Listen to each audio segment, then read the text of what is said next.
Hello guys, this is Osama and welcome back to my YouTube channel. Last time we have discussed about half of the chapter from operating system. Now we will continue it.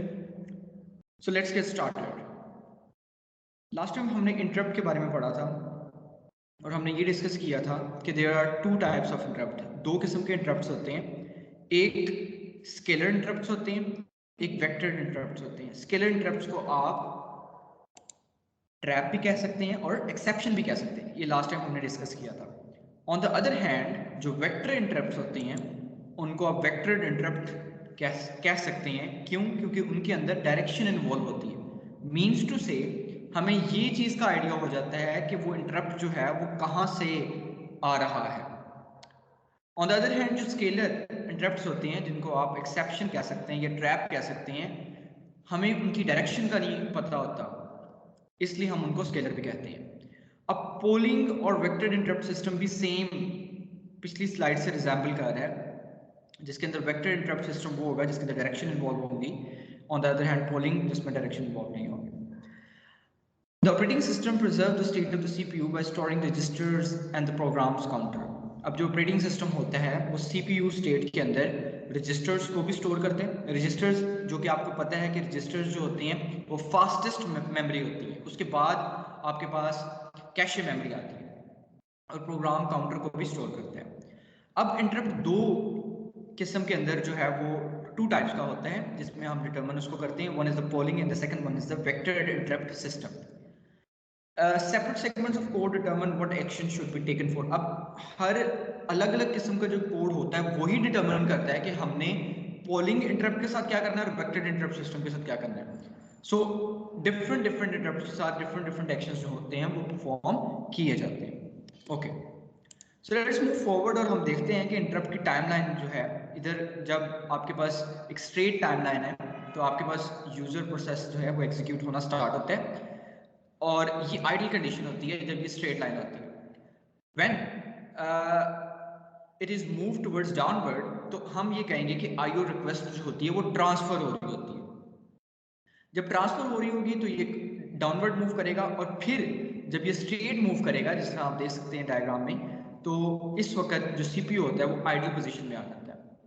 After that फिर एक interrupt आता है और transfer होता है जिससे processing होती है और आफ्टर सम टाइम फिर वही स्ट्रेट लाइन होती है जिससे मुराद है कि जो सीपीयू है वो आइडल पोजीशन में आइडल कंडीशन में आ गया. And this timeline continues. Interrupt आता है, आईओ प्रोसेस करता है और डाटा जो होता है वो ट्रांसफर होता रहता है. So that's about interrupt timeline. अगर हम नेक्स्ट मूव करें तो आईओ स्ट्रक्चर के अंदर हम ये देखते हैं कि जब आईओ स्टार्ट्स होता है तो कंट्रोल जो होता है वो यूजर प्रोग्राम की तरफ रिटर्न होता है. जब आईओ की कंप्लीशन होती है तब, अब ये जो आइडल पोजीशन में तब होता है जब तक कोई इंस्ट्रक्शंस इसको आती नहीं है और ये वेट करता है, इंतजार करता है कि इंस्ट्रक्शंस जब आए तो सीपीयू उसको एग्जीक्यूट करें. अब सीपीयू उसको एग्जीक्यूट करता है और जो बैक पोजीशन में होता है तब तक वो आइडल रहता है. जब कोई न्यू इंटरप्ट आता है या न्यू कोई इंस्ट्रक्शन आती है तब सीपीयू उसको इम्प्लीमेंट करता है, उसको एग्जीक्यूट करता है, उसको प्रोसेस करता है और नेक्स्ट वाला जो कोड पहले हो रहा होता है उसको होने देता है. इसमें लूप के लिए भी वेट किया जाता है, मेमोरी एक्सेस की कंटेंशन होती है. At most one IO request is outstanding at a time. अब हर वक्त जो होती है ना, एक इनपुट आउटपुट स्ट्रीम पे रिक्वेस्ट जो होती है वो आउटस्टैंडिंग पड़ी रहती है. मीन्स टू से वहां वो हेल्ड होती है. No simultaneous IO processing. अब साइमल्टेनियसली प्रोसेसिंग नहीं हो सकती. साइमल्टेनियस का ये मतलब है कि साथ साथ प्रोसेसिंग नहीं हो सकती कि एक इंटरप्ट आया, एक पीछे से प्रोसेसिंग आई तो उसको भी वो करे और पहले जो मौजूद है उसको भी वो करे. तो साइमल्टेनियसली नहीं होगा. आउटस्टैंडिंग टाइम में एक रिक्वेस्ट पड़ी होगी और एक प्रोसेस हो रही होगी. Okay, so after IO starts, जब इनपुट आउटपुट स्ट्रीम स्टार्ट होता है तो कंट्रोल जो होता है वो रिटर्न होता है यूजर प्रोग्राम पे without waiting for the IO completion. IO completion होने के अलावा ही के बावजूद ही यूजर प्रोग्राम जो होता है वो कंट्रोल की तरफ रिटर्न हो जाता है. ठीक है.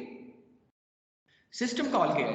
सिस्टम कॉल एक ओएस को रिक्वेस्ट होती है कि वो यूजर को अलाउ करे to wait for IO completion. कि आईओ कंप्लीशन जब तक नहीं हो जाती तब तक ये होता रहे। डिवाइस स्टेटस टेबल क्या है? डिवाइस स्टेटस टेबल जिसके अंदर एक टेबल जनरेट कर लेता है, जिसके अंदर तमाम इंफॉर्मेशन होती है, जिसमें आपकी टाइप हो सकती है कि कौन सी प्रोसेसिंग हो रही है या कौन सा टास्क परफॉर्म कर रहे हैं, एड्रेस उसका होता है, उसकी स्टेट कंडीशन होती है कि किस स्टेट कंडीशन में वो है। ओएस इंडेक्सेस जो होते हैं, अगर इनपुट आउटपुट डिवाइसेस की बात करें तो उन टेबल के अंदर वो ये डिटरमिन करते हैं कि डिवाइस का स्टेटस क्या है, अभी वो ऑर्गेनाइज हो रही है, वो मॉडिफाई हो रही है, वो प्रोसेस हो रही है या अभी तक नहीं। और वो इंटरप्ट को भी इंक्लूड करवाते हैं उसके अंदर। So that was IO structure.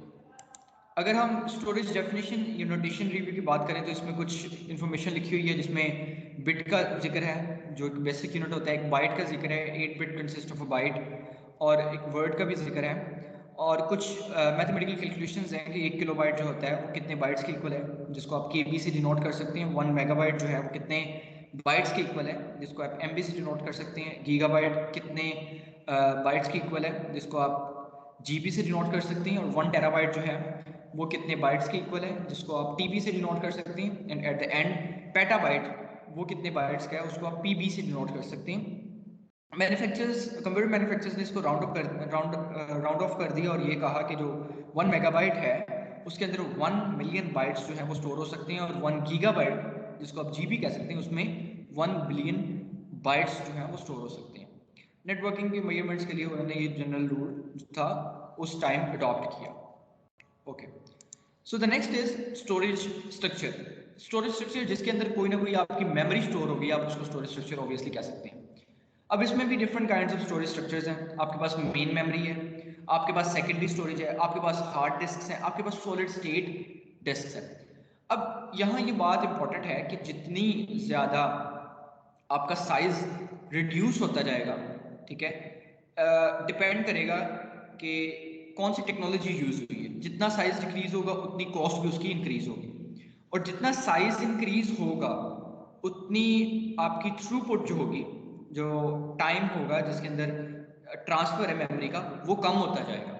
सो इसमें आप ये कह सकते हैं कि रजिस्टर्स, कैशे मेमोरीज जो हैं, ये डिवाइसेस जो हैं ये फास्टेस्ट मेमोरी हैं। ऑन द अदर हैंड जो सॉलिड स्टेट डिस्क हैं या आपके पास हार्ड डिस्क हैं, इसके अंदर इतना ज़्यादा जो है ट्रांसफ़र का रेट जो है वो कम है। अगर मेन मेमोरी की आप बात करें तो लार्ज स्टोरेज मीडिया जिसमें सीपीयू जो है वो डायरेक्टली एक्सेस करता है, रैंडम एक्सेस, वो डायरेक्टली रैंडम एक्सेस होता है, और टिपिकली वो वोलेटाइल होता है, नॉन वोलेटाइल नहीं होता, वो वोलेटाइल होता है मेन मेमोरी जो।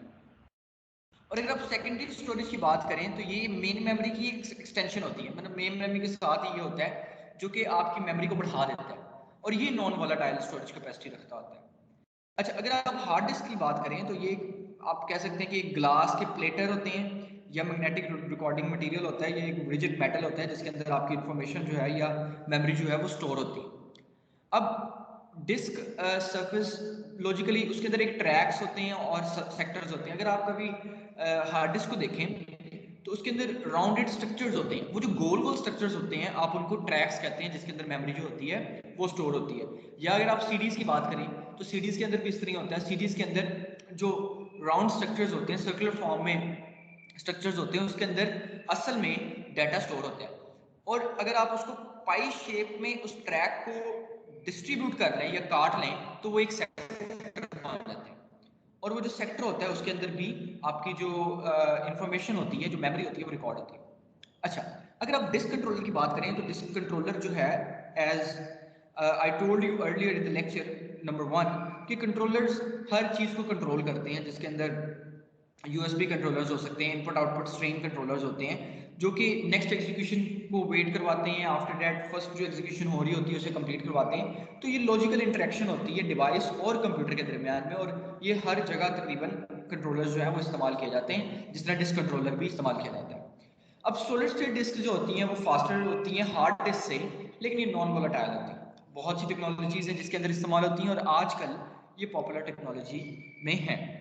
Okay, so here it comes the concept of caching and device driver. अच्छा, इधर एक बात ये भी इंपॉर्टेंट है कि जो स्टोरेज सिस्टम है उनकी हायरार्की तीन चीजों, थ्री थिंग्स पे बेस करती है। One is the speed, second one is the cost, and the third one is the volatility. उसकी स्पीड कितनी है, उसके उस पे पैसे कितने लग रहे हैं, कॉस्ट कितनी है और उसकी वॉलेटिलिटी कितनी है, like it's a non volatile और वॉलेटाइल। अब कैशिंग की अगर आप बात करें, as I told you earlier that registers and caching is the one of the most fastest memory transfer devices. तो कैशे के अंदर भी आपके पास लेवल 1 कैशे होते हैं, लेवल 2 कैशे होता है, लेवल 3 का कैशे होता है, L1 L2 L3। लेवल 1 का कैशे जो होता है वो सीपीयू के ऊपर एम्बेडेड होता है, L2 जो होता है उसके साथ लगा होता है, और L3 जो होता है वो उससे थोड़ा सा दूर होता है, जो मेन मेमोरी के साथ होता है। अब ये आप कह सकते हैं कि जो कंटिन्यूसली आपकी मेमोरी इस्तेमाल हो रही होती है एट सम स्पेसिफिक पॉइंट और एट सम इंस्टेंट पॉइंट, तो वो जो मेमोरी होती है वो कैशे के अंदर स्टोर होती है, और ये फास्टर स्टोरेज सिस्टम होती हैं जो मेन मेमोरी की होती हैं फॉर सेकेंडरी स्टोरेज। अगर आप डिवाइस ड्राइवर की बात करें तो ये कैशे से तो इतनी फास्ट नहीं होती, बट ये इसको भी डिवाइस कंट्रोलर ही मैनेज करता है आईओ स्ट्रीम्स के लिए, आईओ डिवाइसेस के लिए। ये एक यूनिफॉर्म इंटरफेस देता है आपको कंट्रोलर और कर्नल के दरमियान में, जो कि काम एट द सेम टाइम कर रहे होते हैं। Okay, so next we have the storage devices hierarchy. As I told you more than 2 times or 3 times कि रजिस्टर्स और कैशे फास्टेस्ट मेमोरी, उसके बाद main memory, solid state disk है, hard disk है, ऑप्टिकल डिस्क है और magnetic tapes है। अगर एग्जांपल के तौर पे मैं आपको ऑप्टिकल डिवाइसेस की बताऊं तो series is one of the example of optical devices, जिसके ऊपर जो डाटा है वो आप रिट्रीव या उसको रीड आउट कर सकते हैं through optical laser lines. Okay, so next comes the concept of the caching. अब जो कैशिंग है इसके अंदर एक इंपॉर्टेंट ये कंसेप्ट है कि इसके अंदर लेवल्स होते हैं, जैसे कि मैंने आपको पहले बताया कि L1 कैशे होता है, L2 लेवल 2 कैशे होता है, L3 लेवल 3 कैशे होता है, जो कि आपके कंप्यूटर के अंदर मौजूद होते हैं। इंफॉर्मेशन जो होती है वो कॉपी होती है slower to faster storage temporarily, मतलब जहाँ स्लोअर है रैम वगैरह है वहाँ से कॉपी होगी, कैशे में आएगी जो फास्टेस्ट मेमोरी है, और फिर वो आगे आउटपुट होगी। ठीक है, तो ये फास्टेस्ट स्टोरेज टेम्परेरली डिवाइसेस। अब फास्टर स्टोरेज जिस तरह मैंने कैशे की बात की है, तो इसको डिटर्मन, इसकी इंफॉर्मेशन जो है वो किस तरह डिटर्मन होती है। If it is information use directly from cache, सबसे पहले तो जो इंफॉर्मेशन होगी वो कैशे से डायरेक्टली इस्तेमाल होगी, ठीक है। और अगर उसमें मौजूद नहीं है तो डाटा जो होता है वो कॉपी होता है कैशे से एंड यूज देयर। तो लाइक अगर उसके पास L1 L2 L3 के ऊपर किसी के पास स्पेस नहीं है तो वो देखेगा कि कहाँ स्पेस वेकेंट है, तो वहां जाके जो डाटा है वो वहां रखा जाएगा। मैपिंग का कंसेप्ट इसके अंदर इस्तेमाल होता है, कैशे मैपिंग का कंसेप्ट जो है। Cache smaller than storage being cached, जो स्मॉलर स्टोरेज कैशेज होती हैं वो उसमें स्टोर होते हैं। Cache management important design problem, कुछ इंपॉर्टेंट डिजाइन प्रॉब्लम्स इसके भी हम नेक्स्ट स्लाइड्स में डिस्कस करेंगे। Cache size and replacement policy, इसमें कैशे साइज भी जो है वो मैटर करता है, उसको भी हम नेक्स्ट स्लाइड्स में थॉरली इंशाल्लाह देखेंगे।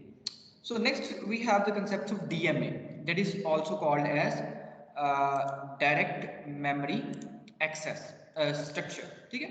अब DMA क्या है, सिंपल इज दैट। अब DMA जो है वो आपके जो डाटा का ट्रांसफर है ना, वो उससे कम साइकिल में कर देता है जितना कि नॉर्मल होता है।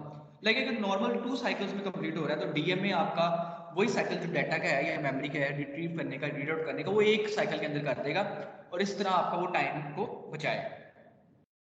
अब हाई स्पीड आईओ डिवाइसेस जो होती है ना वो डीएमए को इस्तेमाल करती हैं ताकि उनका जो मेमोरी स्पीड है वो बढ़ जाए और डाटा जल्दी से जल्दी ट्रांसफर हो जाए। अगर आप सिनेमास की बात कर लें तो डीएमए कंट्रोलर्स उसके अंदर भी यूज होते हैं और भी कई पर्पसेस के लिए इस्तेमाल होते हैं। डीएमए कंट्रोलर क्या करता है, वो पूरे एक चंक को, एक ब्लॉक को, डाटा को बफर के अंदर स्टोर करवाता है। पहले बफर के आपके पास टेम्परेरी स्टोरेज डिवाइस होता है और डायरेक्टली बफर से वो मेन मेमोरी की तरफ आपकी तरफ ले जाता है विदाउट द सीपीयू इंटरवेंशन। अब सीपीयू को इसके अंदर कोई रोल नहीं होता, ठीक है, सीपीयू का इसमें रोल नहीं होता। डाटा जो ब्लॉक होता है वो डायरेक्टली ट्रांसफर होता है बफर से मेन मेमोरी की तरफ विदाउट सीपीयू इंटरवेंशन, सीपीयू का इसमें कोई रोल नहीं होता। अब जो एक इंटरप्ट जो होता है ना वो एक ब्लॉक को ही जनरेट कर सकता है। अब लाइक मींस टू से एक इंटरप्ट जो होगा वो एक टाइम में ही रिजॉल्व होगा पर बाइट, ठीक है, एक से ज्यादा नहीं हो सकते। लाइक अगर आपके पास एक कोर है तो कोर एट अ टाइम एक ही काम कर सकता है, एक से ज्यादा काम नहीं कर सकता। But if we have dual cores तो 2 कोर्स जो होंगे वो 2 मुख्तलिफ काम भी एट अ टाइम कर सकते हैं। Okay, so that was direct memory access structure. Next we have the computer system architecture, जिसके अंदर हम माइक्रो प्रोसेसर्स को देख लेते हैं और हम इसके एडवांटेजेस को डिस्कस करते हैं और इसकी 2 टाइप्स को भी डिस्कस करेंगे। One is the asymmetric and the second one is symmetric. अच्छा, अब जो ज़्यादातर सिस्टम्स हैं वो सिंगल जनरल पर्पस प्रोसेसर को इस्तेमाल करते हैं और ज़्यादातर जो सिस्टम्स होते हैं उनमें से वो स्पेशल पर्पस प्रोसेसर भी इस्तेमाल करते हैं। अगर हम मल्टी प्रोसेसर की बात करें तो मल्टी प्रोसेसर सिस्टम्स जो होते हैं वो आजकल उनकी ग्रोइंग स्टेज है, उनमें बूम आ चुका है और उसकी जो इम्पोर्टेंस है वो भी बहुत ज़्यादा है। उनको पैरेलल सिस्टम्स भी कहते हैं और टाइटली कपल्ड सिस्टम्स भी कहते हैं। अब पैरेलल सिस्टम्स क्या हैं? पैरेलल सिस्टम्स वो आप सिस्टम्स कह सकते हैं कि जो साथ साथ काम करते हैं। और ऑन द अदर हैंड अगर आप टाइटली कपल्ड की बात करें तो टाइटली कपल्ड जो होंगे वो भी इसी स्ट्रक्चर के अंदर होंगे। लाइक अगर हमारे पास प्रोसेसर के अंदर हमारे पास 4 पार्ट्स हैं, तो अगर कोई इंटरप्ट आया, फॉर एग्जांपल कोई इंटरप्ट आया, तो पैरेलल क्या करेगा कि उस अगर like we have T1 T2 T3 and T4 task जो कि हमारे एक प्रोसेसर के अंदर हो रहे हैं, तो अगर कोई इंटरप्ट आया और उसकी जो प्रायोरिटी है वो हाई है, तो T3 अगर कोई काम नहीं कर रहा तो T3 की जगह वो इंटरप्ट जो है वो आ जाएगा, ठीक है। और जो आपके पास T3 आ गया और जो दूसरा वाला T3 की तरफ कोई इंटरप्ट आ गया, वो जो हमारा हाई प्रायोरिटी का था, और T3 जो है वो एक दफ़ा रुक जाएगा। But on the other hand ये हो जाएगा आपका पैरेलल, जो कि इकट्ठा होगा, इकट्ठे आपको सॉल्व करेगा। But on the other hand अगर हम इसकी टाइटली कपल्ड की बात करें तो टाइटली कपल्ड में क्या होगा कि ये उस जगह पे नहीं जाएगा बल्कि एक न्यू जो जगह है वो अटेन करेगा उसी प्रोसेसर के अंदर। So that is the main difference between closely loosely coupled system और tightly coupled systems, sorry parallel systems and tightly coupled systems.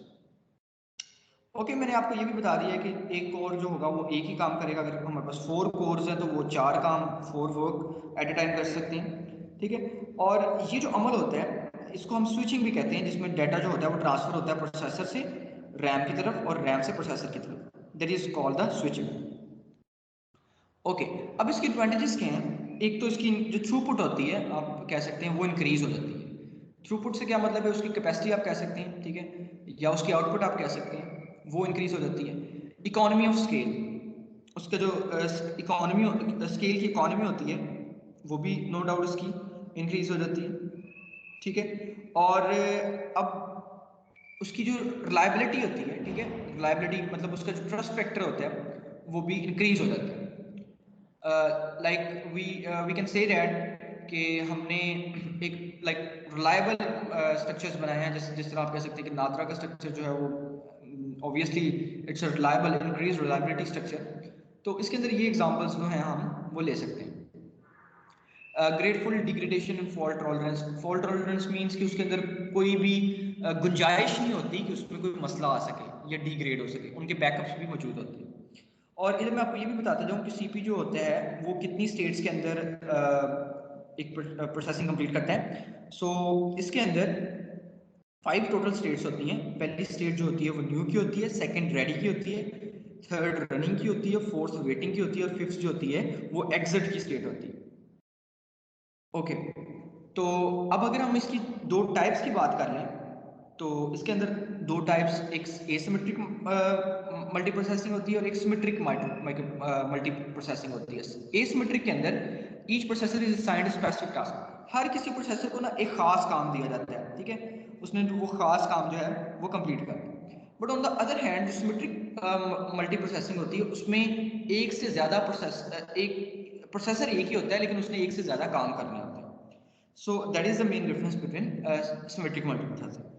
अच्छा, एक एडिशनल इन्फॉर्मेशन, अगर मीन्स टू से अगर आपको IDE, SSD और SATA दे दी जाए तो इसके अंदर अगर हम डिफ्रेंसिएशन करें तो IDE में इस तरह करेंगे कि उसकी पिन्स लगी होती हैं और वो बड़ी होती है। SSD में छोटी चिप्स लगी होती हैं उसके साइड्स पे और वो स्मॉलर साइज होती है IDE से। और अगर हम स्मॉलेस्ट साइज होता है उसका। और अगर हम SATA की बात करें तो ये इन बिटवीन होती है IDE और SATA की, और इसके ऊपर भी चिप्स लगी होती है। Okay, so that was all about today's lecture. If you have any question or query, you may ask in the comment section below. And don't forget to like, comment, and subscribe my channel. Okay, one more point जो मैं इधर आपको बताना चाहता हूँ कि आपके पास asymmetric multiprocessing की एग्जांपल अगर मैं आपको दूँ तो GPU is one of the most important example of asymmetric. जो कि जीपीयू आपके कंप्यूटर में है तो वो सिर्फ ग्राफिक्स को ही डील कर रहा है, ग्राफिकल प्रोसेसिंग यूनिट होता है, ठीक है। और अगर आप सिमेट्रिक की बात करें तो इसमें सीपीयू आ जाएगा, ठीक है, जो काफी काम जो है वो कर रहा है, परफॉर्म ऑल टास्क। और एसिमेट्रिक जो है वो आपका जीपीयू हो सकता है जो कि ग्राफिक्स को ही सिर्फ डील कर रहा है। Okay, thank you so much for the lecture.